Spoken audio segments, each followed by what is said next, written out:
Good morning everyone. ৰাতিপুৱা ৰঙা চাহ কাপৰ সৈতে মই আজি মিনি ব্লগটো আৰম্ভ কৰিলোঁ। চাহ তাহ খাই এয়া বাহিৰত ওলাই দেখিলোঁ কিয় মনটো মাৰি আমন যিমানকৈ বহি আছে। ভাবিলোঁ তাৰ লগত অকণমান খেলি লওঁ।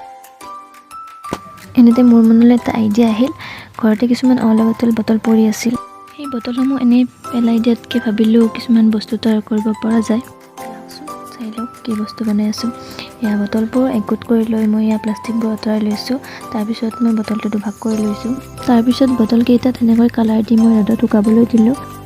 নেক্সট টাইম মই বটলকেইটা শুকাই মেলি এনেকৈ একথোপ কৰি লৈ এটা এটা গাঁঠি মাৰি লৈ এনেকৈ ওলমাই দিলোঁ।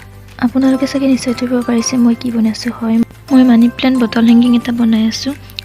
এয়া মানি প্লেণ্টসমূহ সৰু সৰু কৰি কাটি লৈ বটলকেইটাত দি দিছোঁ। এয়া হৈ গ'ল।